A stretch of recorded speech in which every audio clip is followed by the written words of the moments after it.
Welcome to the third episode of the Zen Pod. The following is a conversation with Charles Goldblum, or Zeke, who was convicted of the murder of George Wilhelm in 1977. Zeke was released in 2001 by the state of Pennsylvania, and as his book Willful Blindness would suggest, he was wrongfully convicted and there was wrongdoing in his trial. Listen into the conversation to find out more about the details of his case, and we'll also talk about a couple other things like his views on the media since being out of prison and voting and how he's seen that change over the years. Thank you, and I hope you enjoyed this conversation. All right, thank you for joining me. Today I have Charles Goldblum with us, goes by Zeke, because I will refer to him from now on. This week I spent some time reading this book that he helped get out called Willful Blindness about a tragic event in the criminal justice system as the perspective that I got from it.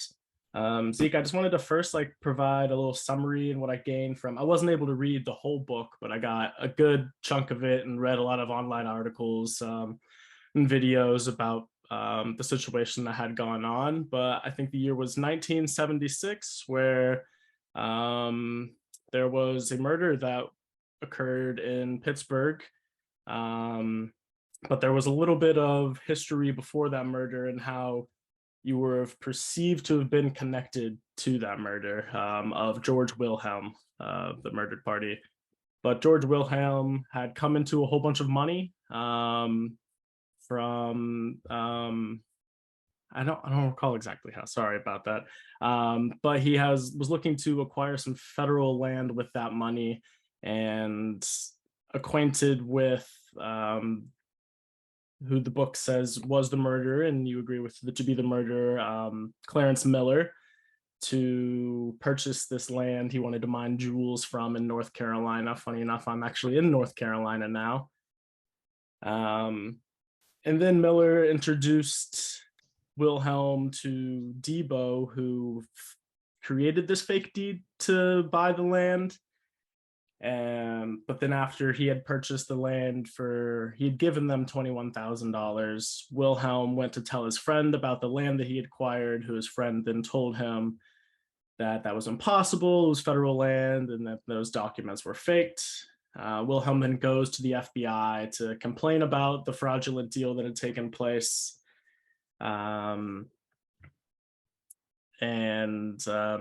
They put out a complaint. He then withdrew it because Miller said that he wouldn't be able to get the land if he put out the complaint, which that doesn't make sense because it was fraudulent anyway. But anyway, at this time, there was also a connection between you and Clarence Miller. You guys were acquainted with what you should have been charged for, I guess, and were, but the arson events of your family's restaurant.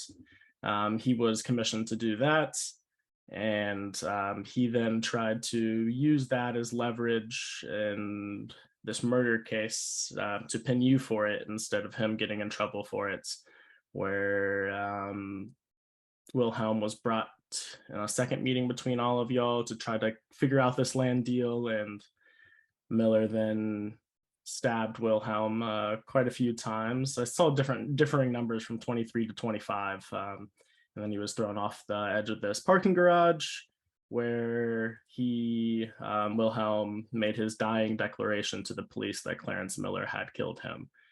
And then there was a court cases that proceeded. You were convicted of murder. There was a lot of mistrust and maybe lying that went on in the courts. From Miller, he was a diagnosed confabulator, a new term for me. I did not know what that meant, but he had severe head injuries as a child, and he was a known liar and was not able to put his story together, where he also failed a couple of polygraphs. There were photographs missing of the blood spatter of the incident, all maybe crucial evidence in proving your innocence in at least the murder, because I think that the police officers and the witness that was shown to have put you two at the scene wanted to charge you for the murder. It looked like you were a part of it, but maybe you didn't actually conduct the act. That was a really brief summary, but I know a lot of people don't have time to go ahead and read the book. It was a decent read. I didn't mind. but that's what I gathered from reading the book. Were there any points? I don't know. Do you think my story was good enough at summing up the case? You did a pretty good job. I tried. And it's a very hard account to synopsize in summary form. That's why I think you did about as well as anyone I've ever heard talk about the case. I have to admit, I did commit arson. Okay, I mean, to make a long story short, I never should have had my family's restaurant burned down. It was totally inconsistent with the kind of person I was, and hopefully I am today. And when this happened, which was unexpected, I helped him cover up because he had been the arsonist of my restaurant. I always say this up front because I don't want to make any excuses for the mistakes I did make. I did make, excuse me. And I try to compartmentalize, and I deal with how the police conducted themselves separately.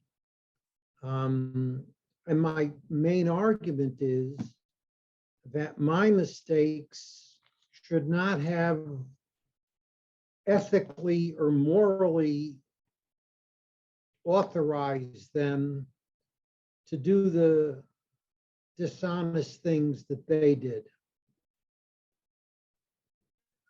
I realize I'm painting with a broad brush there and I'm speaking in generalities, but that basic, I left myself vulnerable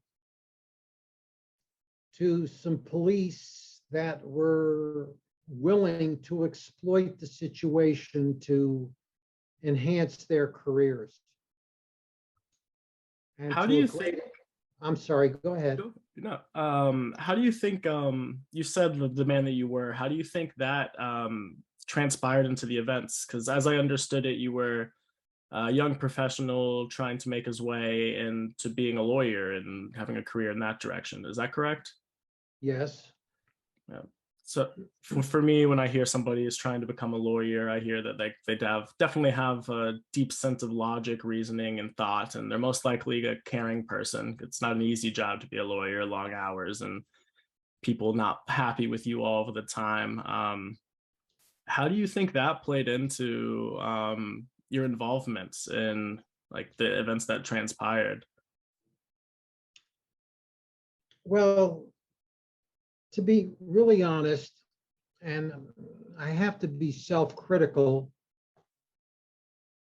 when I first had my parents purchase the restaurant, it seemed a little too good to be true in terms of the structure of it and the tax advantages to my mom and dad. But then as the business did so poorly, and I felt the need to get out from under, I allowed myself to make a compromise that I never should have made. And I hired Miller to burn the restaurant. And I regret that terribly. I suppose that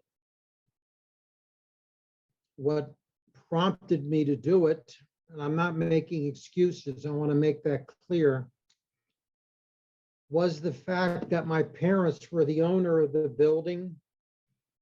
There was a mortgage on the property, and I did not want them to be financially in peril.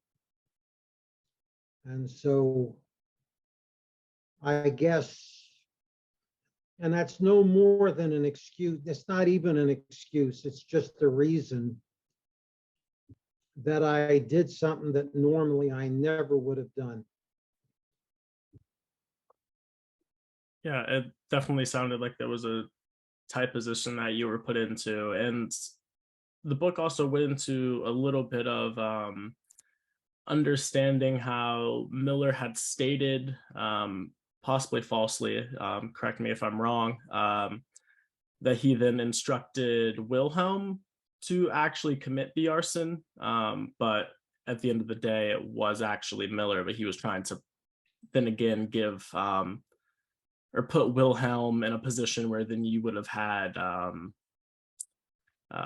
reason to want to or motive to murder him. Is is that accurate? Did he try to put Wilhelm in that position? Wilhelm, from what I gather, look, I hardly knew Wilhelm. I met him the day before Miller killed him. But from everything I gathered from the investigators that worked for my family, George Wilhelm was a pretty law-abiding guy. And I find it hard to imagine from what I learned about him that he would have had anything to do with the arson.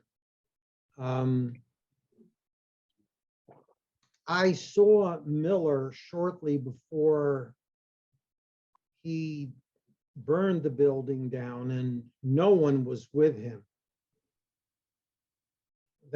So and the district attorney said the same thing many years later. In the 1990s, when I applied to the Board of Pardons to commute my sentence, one of the assistant district attorneys spoke for the Commonwealth. His name was Gilmore, and he came right out and admitted that no one in the district attorney's office ever believed that George Wilhelm had anything to do with the fire. I don't just say that to make sure that his name is not sullied, or besmirched. I also say it because if the district attorney allowed Miller to testify that Wilhelm was the arsonist, knowing full well that he was not, that is the subordination of perjury. And basically, that's what Gilmore admitted to at the public hearing. It seemed like there were quite a few things that were crafted or curated to paint that narrative, or I guess where Miller was given the opportunity kind of to paint a narrative.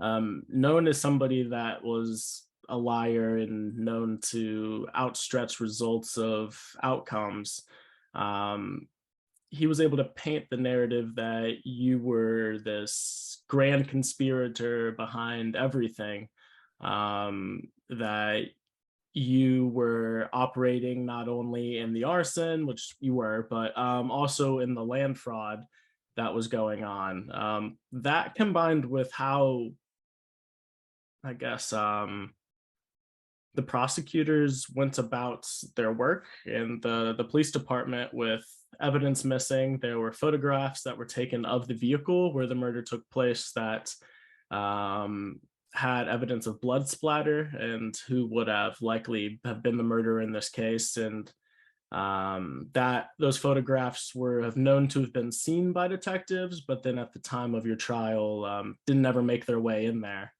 Also with some polygraphs against Miller where he lied about the events where he was known to have failed. Those polygraphs were not admitted to public record for months, if not years, after the event had taken place.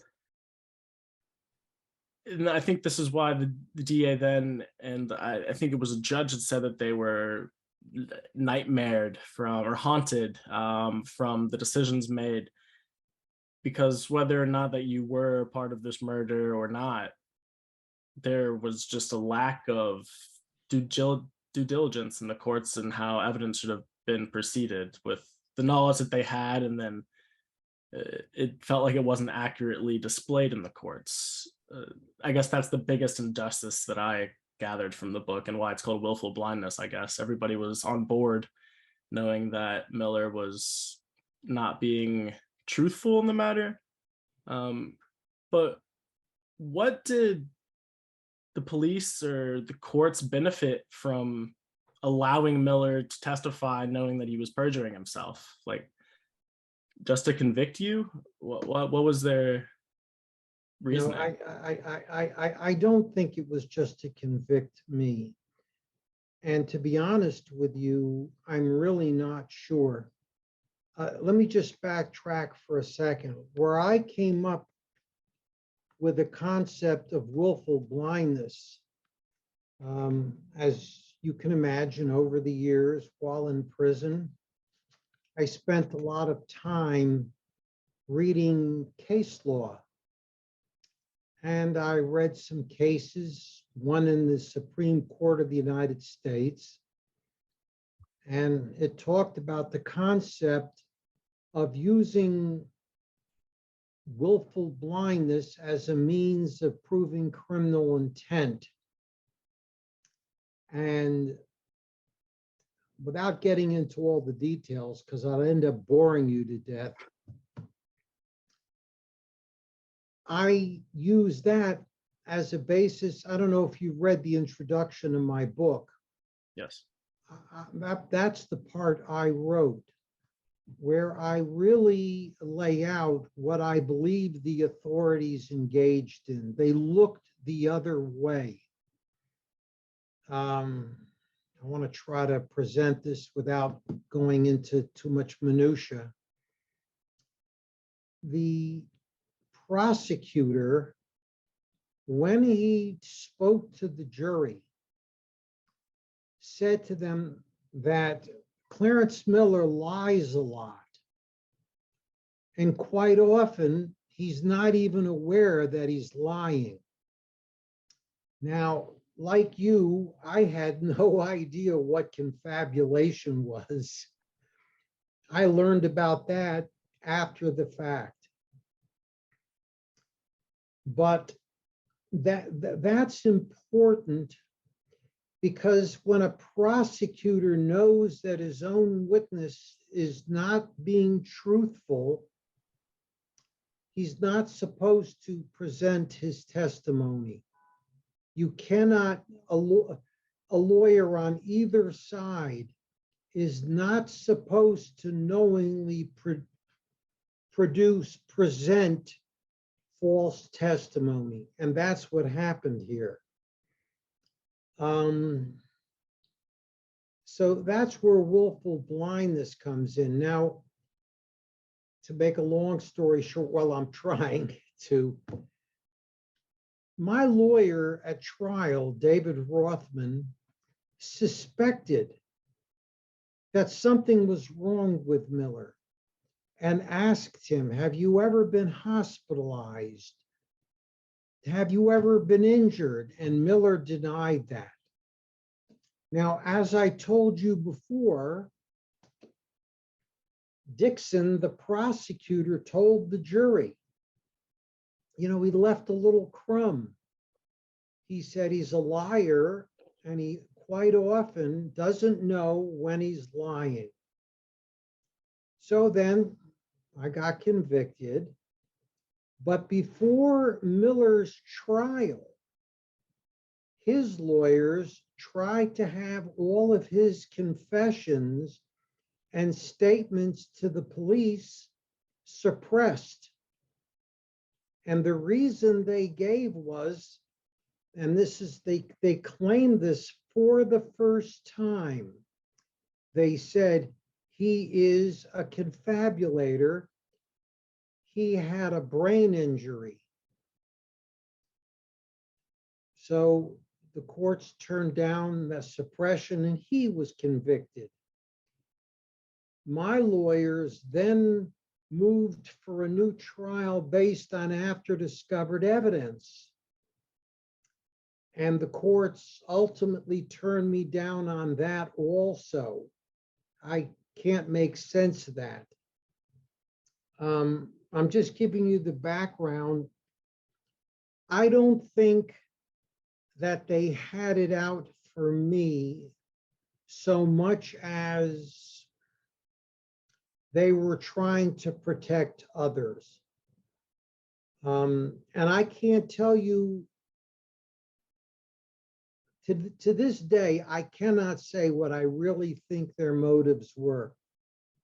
I know that when they dropped the federal investigation of the land fraud, that the U.S. attorney for the Western District of Pennsylvania was Richard Thornburg.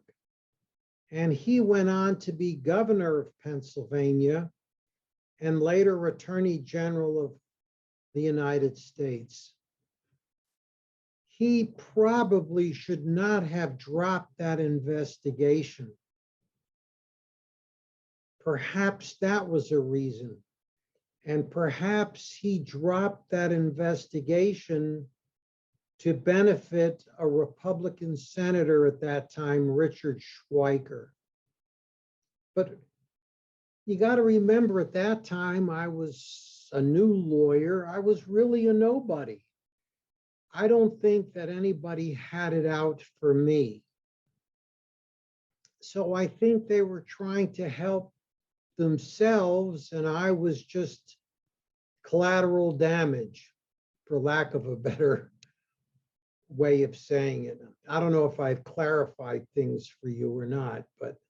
No, you have. There was like one point in the book where they mentioned that the people involved were likely motivated by a sense of clout, was the word used there, which I thought was a good word to use there. Just that they maybe even if they didn't know that what they were doing was wrong, even though it's likely that they did, they had their minds made up and that they knew that this case was going to be high profile. In the back of this book, like, there were many news clippings, so people's names were allowed to be a part of it, and it, I guess, enhanced their political careers in a sense. I don't know. Yeah, I would go along with that. Yeah, I think that the lead detective, he was actually taken off the case, as you read in the book, probably, and then showed too much interest in coming back to the case. His name was Freeman. And he had a reputation for at least going right up to the line. I think that might have been part of it, that he was trying to make his bones, that he was trying to further his career. And convicting a rabbi's son certainly would not hurt him. But like you were saying, the picture of the blood spatter, we didn't know that that picture existed for many years. Oh, wow. And what I don't understand is we became aware of that picture through something that Freeman himself let slip at a deposition. Go figure.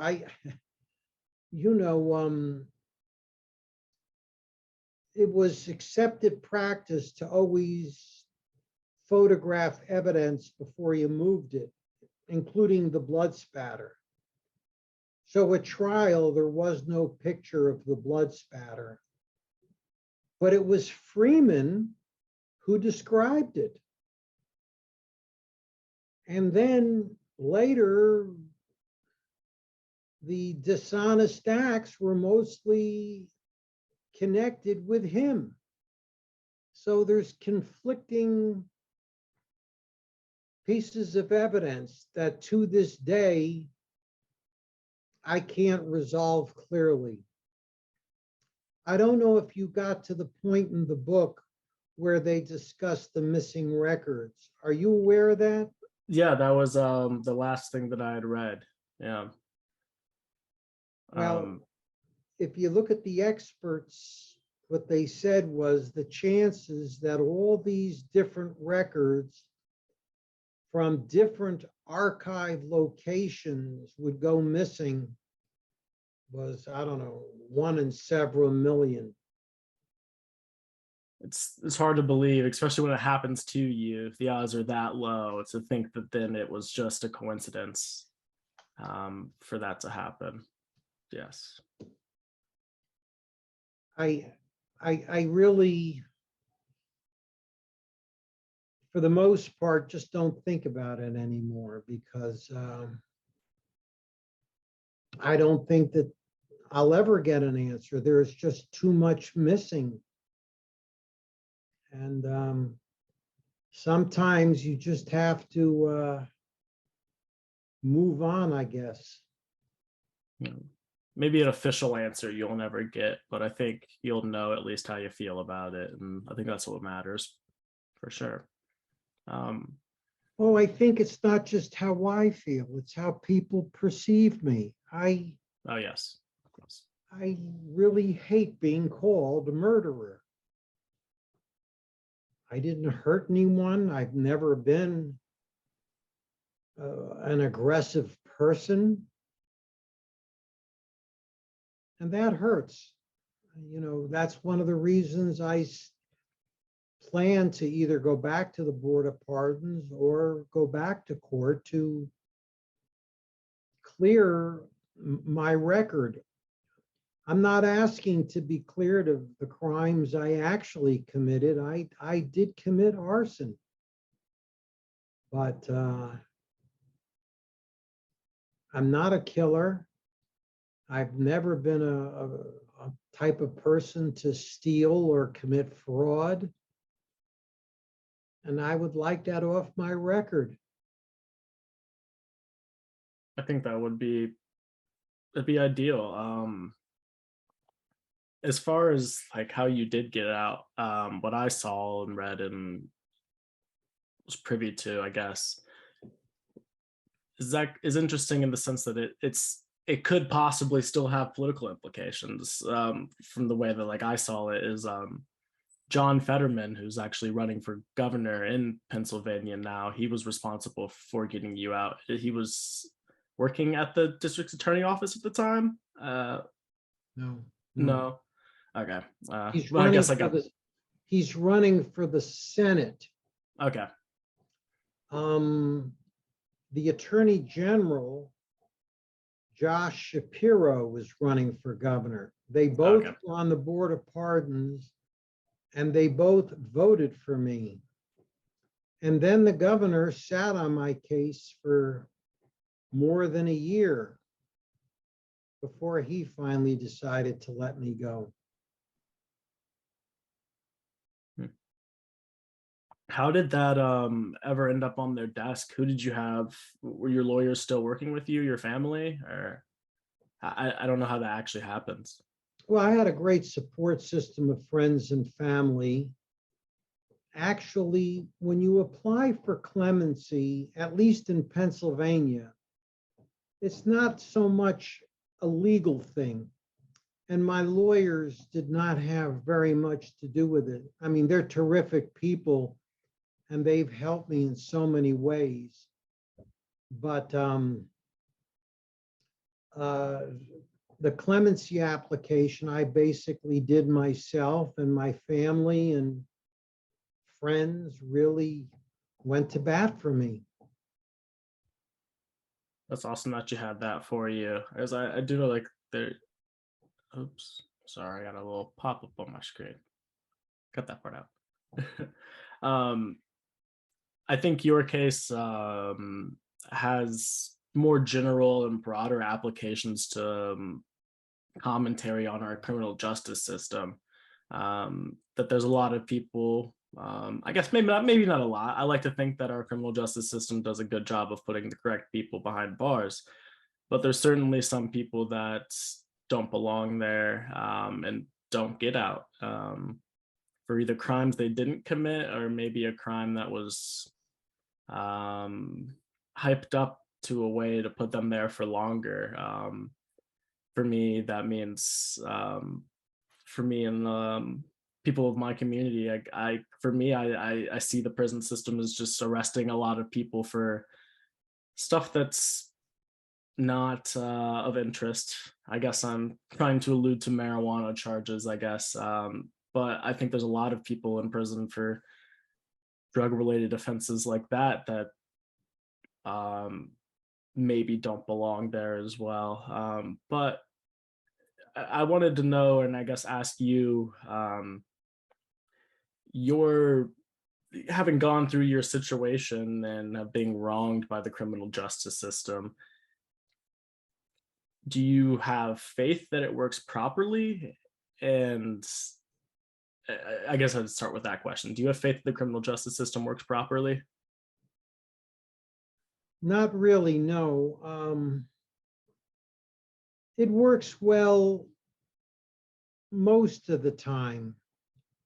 But I think that if you were to compare the United States to other developed countries, you would find that the number of innocent people later vindicated in the United States is much higher than other countries like, in Europe, Canada, Australia. We elect district attorneys. I don't know if that's such a good idea. I'm not also sure that they should be appointed by governors either. I'm not exactly sure what the solution ought to be, but there is far too much politics involved in the criminal justice system. Also, I work for the public defender, and they do as much as they can with the limited resources that they have, but they need a lot more. I know that here in Allegheny County, both prosecutors and public defenders are horribly underpaid. I think that's a big part of the problem. And the police, for the most part, are honest. But I also believe that when there is the occasional dishonest policeman, that maybe too often some of the honest ones look the other way. You'll forgive the allusion, perhaps they engage in willful blindness. Yes, the book title is fitting to describe a lot of events that happen in the criminal justice system. Yeah, I agree. Like, especially when you factor in money to things. Like, I'm currently a graduate student at Wake Forest, trying to get a master's degree in management. But like, when I'm putting in numbers into decisions now, as I'm getting more of an analytical background, I'm seeing a lot of people's decisions, while people may be moral, when they're analyzing an event or a course of their life, and they put money into the equation, they oftentimes pick the job that pays better, whether or not that job is one that they are morally okay with, or they think that they're doing the correct thing. And my undergrad was environmental studies, which is completely on the other side of business. I went to a liberal arts college, Butler University, where in my classes we often bashed capitalism. And now I'm studying it, and it's hard for me to think about getting a job and making sure that it's like something I'm going to be happy doing, because I think there are a lot of jobs out there. It scares me to say this in a public forum, but it is who I am, and if an employer doesn't want to hire me, and so be it. But there's a lot of jobs out there that aren't good for society, or they just have no positive contribution.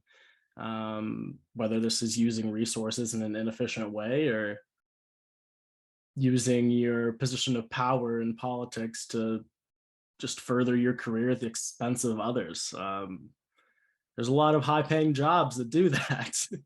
Most of the high paying jobs, you have to do that. You have to discern some type of willful blindness into your life. They call it a work life balance. You gotta do your work and then come home and do your life and separate the two. But I'm somebody that would rather have a job that I'm passionate about, and I would never feel that I'm struggling or teetering on any moral lines. Okay. Zeke, this meeting is about to end, and I think I'd like to talk to you a little bit more, if that's okay. I feel, yeah, you were right. This is very hard to kind of put into all the categories and make sure we have a good conversation going. But if you want to head over to that other link, we can continue talking.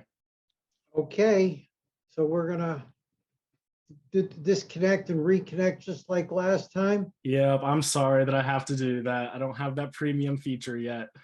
Okay, I'll see you in a few. Yes, sir. Thanks for coming back with me, Zeke. We were just having some conversations about, I guess, me, a little bit more so. These interviews tend to go towards the person that I'm interviewing, obviously, but Zeke gave me some good advice on some things. And I think we're going to talk a little more broadly about what his case has meant for things and why it matters, I guess. Zeke was talking about previously that the United States has a lot of people convicted of crimes that probably didn't do them in prison. I'm wondering, Zeke, I've never been in prison. I hope to never go, unless it's to do some type of interview or something like that. But what kinds of conversations did you have with other people in there about the world that like still stick with you today? Is there anything that in particular? I met a lot of interesting people. I met one guy from the Move movement out of Philadelphia, and he actually was on death row, and now he is doing life, and there's real questions as to his guilt also. I don't know if you've ever heard of him, Mumia Abu Jamal. Yes, I have heard that name. I cannot remember that case right now, though. He's worth reading up on, and he's written several books. And while I don't agree with everything, that he has written in his books, his point of view really shows the inequities that exist in the world, not just the United States. And that's something that I really learned from prison, that the unequal way that different classes of people are treated is just really, as time goes by, more and more reprehensible.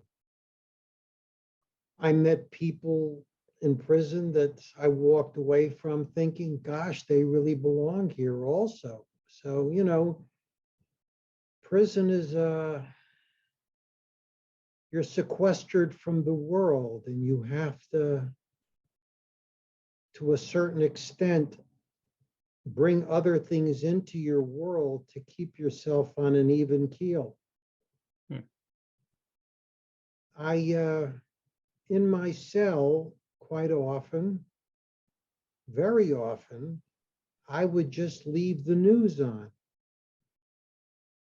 And it was like, listening to CNN, it was like another voice in the room to begin with. And it made me stay aware of what was going on in the world.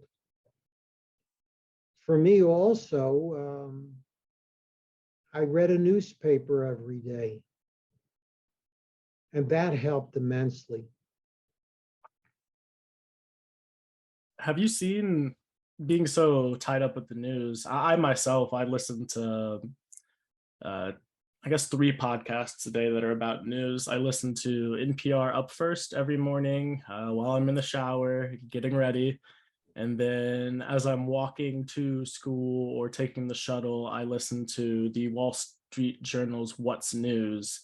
And then when I come home from school after my classes, I listen to their PM edition.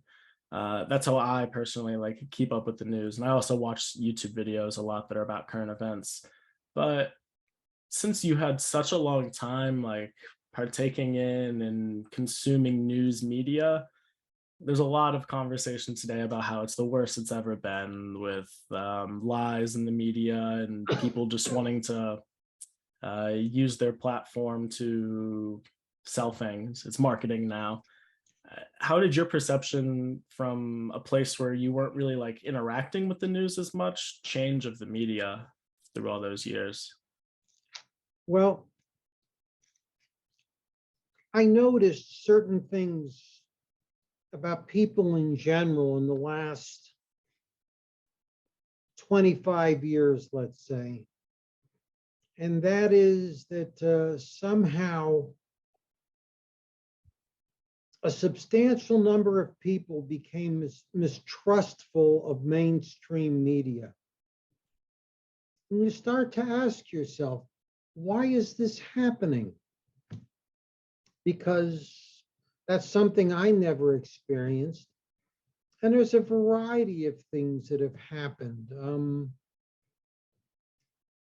One thing I noticed in prison, that people who had come out from under drug problems and alcohol problems really felt that they needed some strong leader to tell them what to do. And I think they became fodder for people like Trump. Now, that to a certain extent is an oversimplification, but I really have found that after I got out too, many former alcoholics and former drug addicts almost have this sense that they want someone else to do their thinking for them. Yeah. I'm sorry, go ahead. Yeah, I think I've definitely seen some of that in life as well. I have conversations with people on the streets as much as I can. Back in Indy, I don't do it here in North Carolina. I don't know anybody here. It doesn't make me feel comfortable. But when I'm in India, I like to talk to people about their like ideas on the world and things. And it does seem that there are certain people, I think a lot of people, whether they realize it or not, that they do like it when somebody kind of just takes charge and tells them what to do and tells them that they're going to fight for them and that they care about them. Um, and I think a perfect example of this, like culturally throughout society, that's not even as contemporary, as coal miners in West Virginia. I read a book in one of my environmental studies classes called, I forget what it was called, but it was about mountaintop removal there, and talked about how a lot of these coal miners, one, nobody wants to be a coal miner. It's not good for your health. It's long hours. You're away from your family, and it's extremely dangerous. But then also, like the morality of it, like these people were destroying their communities just so that they can make a living working in a company town where everything was dictated for them, prices were set for them, school and education was given to them. Because it was just easier. I think a lot of American society kind of is like that. Like, I guess, I don't know, that the American dream, in a sense, also has a little bit of a desire to be taken care of as well. That's why we think we're the best nation in the world, is we have all these amenities and all these things and all these services that help us get through our days. So I do think it's always been there a little bit, but with the influence and expansion of media, it's been perpetuated further. my young understanding of that concept, at least. But that what I said was not the only reason. I also sense in a lot of people that they're frustrated because they don't believe that their lives have turned out as well as they would have liked them to. And for the most part, it's because they were not really well educated enough, either in terms of going to college or learning a trade. And so they would go out in the workforce. And when they really couldn't get too far because they weren't, prepared for anything other than unskilled work, they blamed everyone but themselves. And they also somehow, how do I say this? Were willing to become very paranoid. I think I noticed that about a lot of people today, both in prison and out. There were staff members in the prisons that were just very paranoid about mainstream thought. Somehow, extremism became very attractive to them. I don't really know how that has happened, but it's really a new phenomenon. Well, it's reared its ugly head a few times in the past, during the McCarthy era in the 50s. Some of the trends that you saw during the Depression in the 30s. When things go wrong, people are willing to resort to extreme ideas. And what licenses that in their mind is rejecting mainstream thought and mainstream media. And today, everybody's blaming, the mainstream media or the mainstream politicians. The other thing I find so disconcerting, I saw a little bit of it in prison. I didn't like it, but out here too, is how so many people have become single issue voters. They don't consider everything that's going on in the world. There are some people that the abortion issue is everything to them. There are some people that just believe that they should have unlimited gun rights. And then on the left, they're much more benign, but there are certain people that, without regard to economic cost, believe that the environment should be, that we should, no matter what the cost, we should clean up the environment and do it in pretty short order. I don't think that people have a long-term perspective anymore. I'm not exactly sure I don't think there's a single cause for it, but it is kind of alarming to me. Yeah. I guess I've only been able to vote a couple of times, so it's since I'm so young, but it is weird thinking about voting. I remember going to the polls with my mom when I was younger. We had like a clubhouse in our neighborhood, and I'd wait in line with her to go vote. And she'd always ask, she'd like inform me as much as she could about like the politicians. My mom's always been somebody that likes to watch the news and make sure that who she's voting for, she actually can believe in. But like from a young age, I had to think about it's this person or this person. And then my mom would often say, well, I don't like 100% of what this person says, but it's better than this person. A lot of people there was willful blindness in that as well. It's you ignore the things that you don't agree with that candidate because there's one cause that outweighs the negative ones that they do agree with. But that's not willful blindness. Yeah, Julius, that's not willful. it's not. You know what I say to the single issue voters Yeah. and the extremists on both sides? Beware of playing all or nothing politics, because you could be the one that ends up with nothing. And then I see your mother was right, that you have to consider all the things that candidate was saying.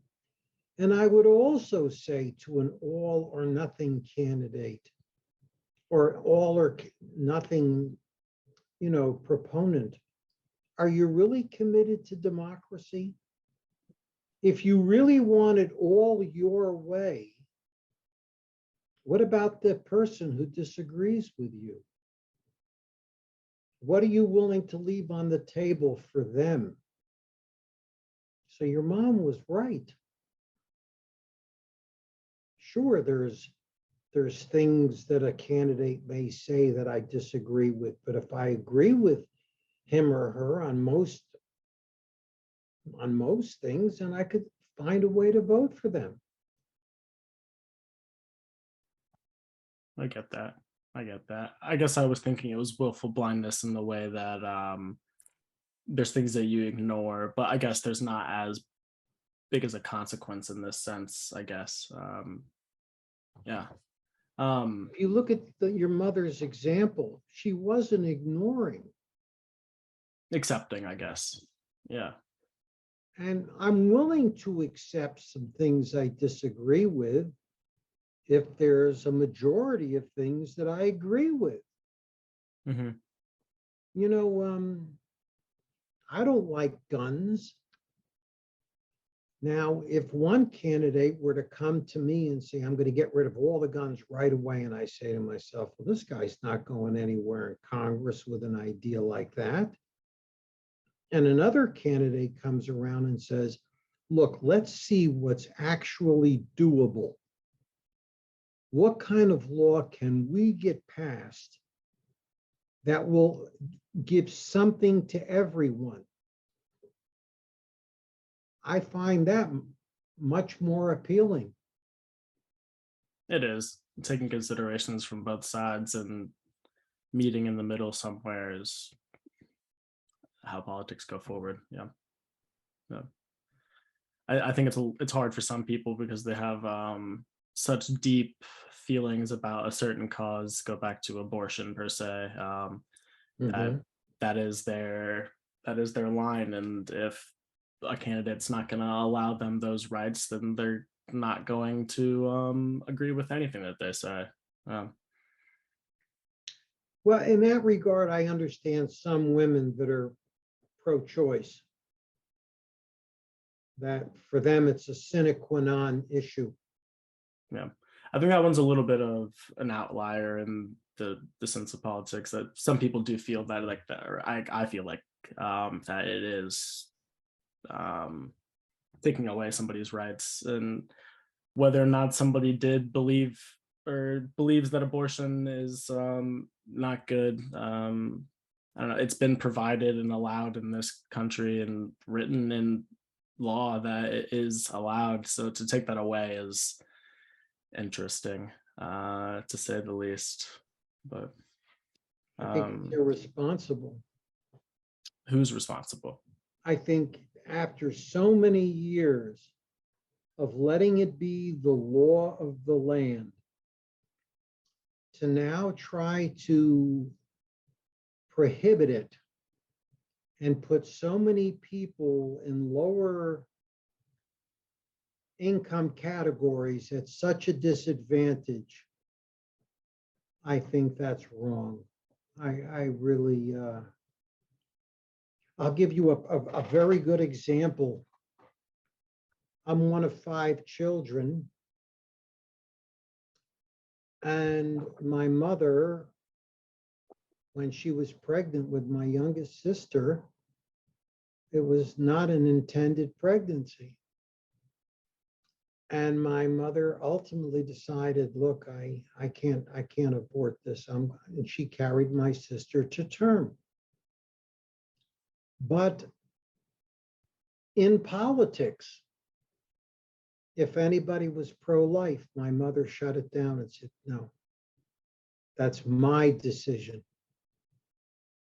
Even though she decided to carry the term, she could not square the idea of her ordering someone else to do so. Yeah. And there's many people that feel that way. It's a complicated thing. We're getting so far afield. I'm sorry, Julius. No, I like any conversation, man. It's deep and you have perspective, so I appreciate it. That's something I like. So you're going to Wake Forest now, huh? Yes, I am. I am. They have a good law school, you know. They do. I've ran into a couple of students here that are over there, but haven't had a chance to get too acquainted with them yet. I don't think you would regret it. Yeah. During our little break in between sessions, Zeke was telling me that he sees a deep sense of compassion in me and that my talents could possibly be used in law school. And I then told him that as a child and growing up and through undergrad, that was a goal of mine. It's come back to the forefront of my brain here recently, so him bringing it back up has me considering looking into the option. But I guess we can talk about this publicly on my podcast. I don't care. So Zeke, I've got quite a bit of student loans. This is my problem. Butler University was not a cheap school whatsoever. I got an undergrad degree, a bachelor's of science in environmental studies, a minor in anthropology. I think I have a pretty good sense of the world. I'm aware of things. I understand power. I'd say that's the biggest thing that I got out of my degree, understanding that there's always something, some force inflicting onto you, or you are inflicting onto something else. But now I find myself in a master's program at Wake Forest in the MSM program, trying to improve my business acumen so that I can pay off those student loans.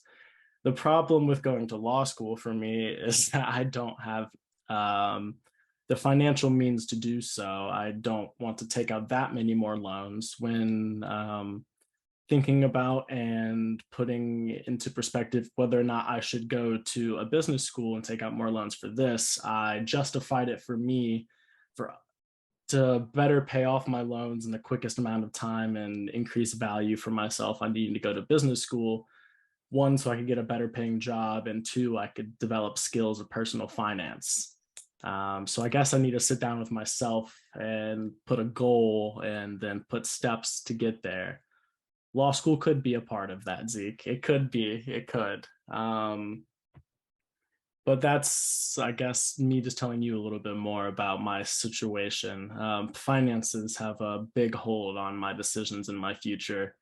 And a big reason why I like talking to people that are older and that have had like experience in life is to get advice. And I got some of that from Zeke. It was nice. It was nice to have.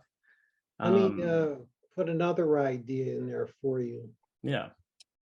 There are certain jobs that if you take them and hold them for 10 years, you can get debt forgiveness. This is true.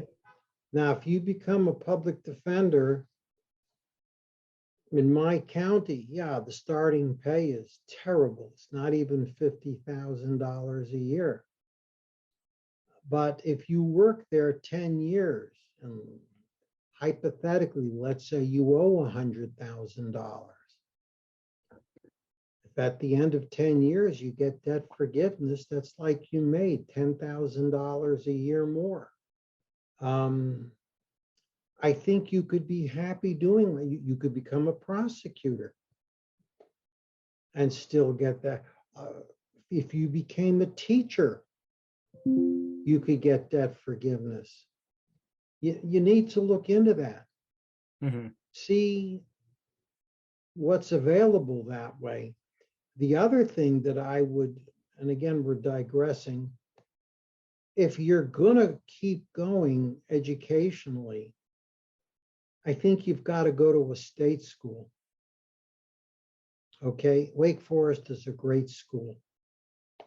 Okay, right here in Pittsburgh, Duquesne is a good university, but the University of Pittsburgh, which is state related, is right here. The difference in tuition is probably about half. I think you've got to really consider going to a state university for the rest of the way. Wake Forest is a private school, right? Yes, it is. Yes. Well, maybe University of North Carolina might be a better bet. I got some help out coming here. Loans coming here are pity to the amount of undergrad. I didn't have the knowledge that I should have going into undergrad and signing all those things at 18. I myself didn't want to go to school. I wanted to be an electrical lineman for a bit and make my money there and then go to school. That's what my brother-in-law does, and he enjoys it quite a bit. So the trades are also attractive. If anybody's listening and is contemplating going to trades or going to school, I personally would say go into trades from my experience and the hard work that school is. But if you want to go to school, then you are ready for a long, long journey of being tested and learning. School is a great path, and I do enjoy that about school. I'm glad that I ended up coming because it's given me valuable opportunities. I've met very cool people. I've got to learn things that I would not be able to otherwise, and I've had great experiences that I don't think I would have been provided elsewise either. But a state school, I'm from Indiana actually, so I'd probably go to IU or Purdue. Because they're good schools. Yes, they are. Yes, they are. Where did you go to school, Zeke? I went to Washington and Jefferson for undergraduate, and then Duquesne Law School. Of course, back then, tuition for me from 67 to 71, I think my first year tuition was only $1,500 a year. Today that's 2 months rent for 20,000. I'm sorry, go ahead. So that's 2 months rent. Yeah. Well, if you have any more questions? Yeah, I do. We're short on time again here, but I'll try to get a big one out of here. How would your life be different if you weren't convicted of murder? If you didn't have that label on you, obviously it would make you feel better. But how do you think your life would be different? If this hadn't happened altogether, you mean? If the trial would have gone in a way that you were not found guilty for the murder of Wilhelm. Oh, I could have had a life. I might have been able to save my marriage. Might have had some children. Chances are I still would have lost my law license, which really would have been fair. I mean, considering the arson. I could have had a life. I went to prison for 44 years and really never had an adult life.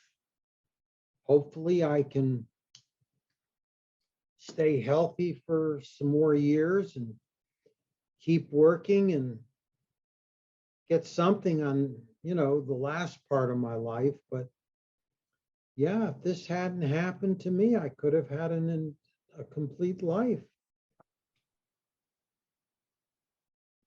What was the first thing that you did do when you were on the outside?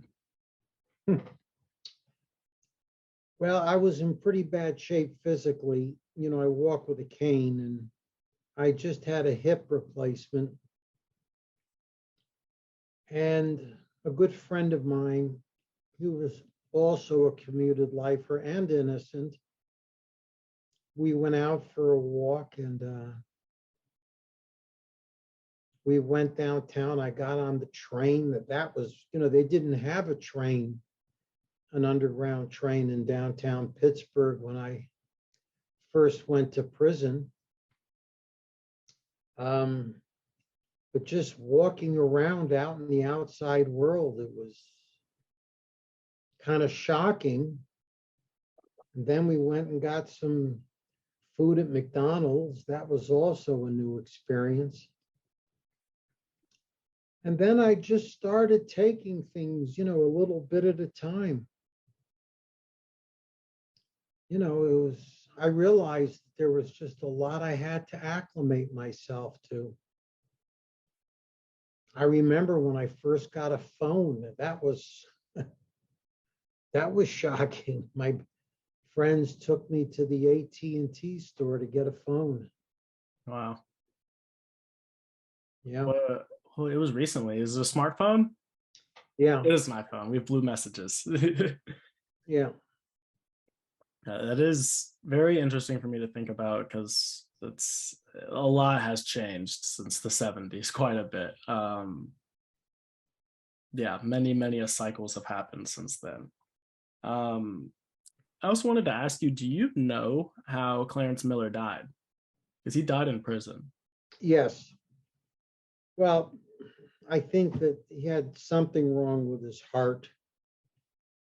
And he died more than 20 years ago. Mm-hmm. He was a very heavy smoker. And that probably contributed to it. Unfortunate. How are your feelings towards him now that you're out and it's been several years?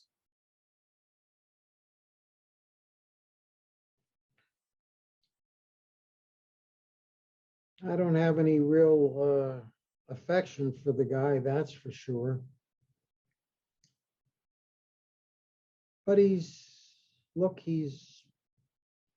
not alive anymore.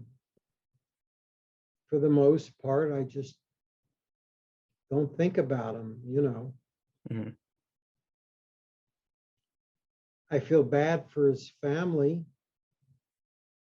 I'm sure he put them through quite a bit, and I know what my family went through.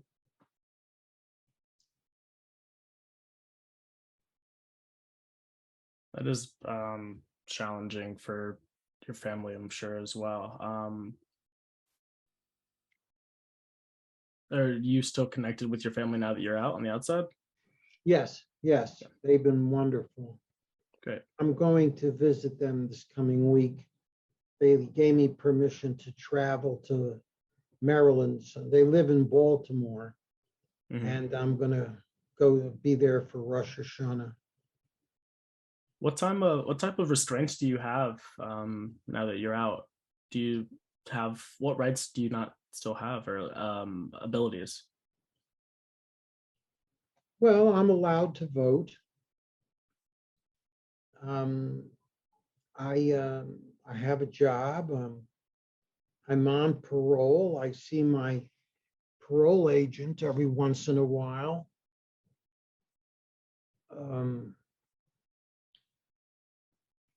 There's the usual restrictions, which I really don't mind one way or another. I'm not supposed to drink alcohol, and I'm not a drinker. So, and other than that, there aren't too many.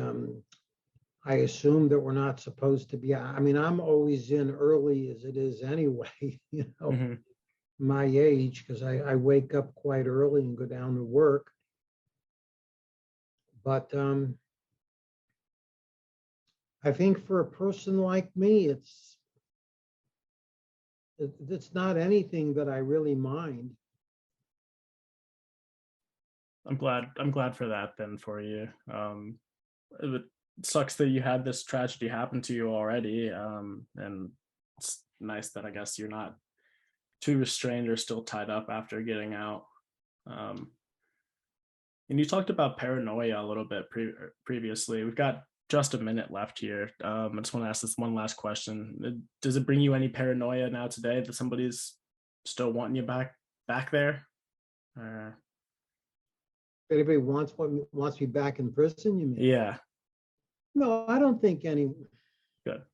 No, I mean, they haven't really bothered me. And look, lived about as I've lived as straight a life as anyone could. So they don't concern themselves too much with me because there's really nothing to concern themselves with either. Yeah. I live in a seniors building. I get up and go to work 4 days a week, take a bus, and I don't know. I live a pretty simple life. Thank you for listening to this conversation with Zeke. And if you enjoyed, I'd really appreciate it if you'd give me a subscribe, like, and comment on your thoughts of the video. Negative criticism's alright, let me know. I know I'm still new to this, and there were a couple times in the video where Zeke corrected me on a couple of things that I'd said, but I appreciate him for doing that and helping me improve and grow. Thank you for listening.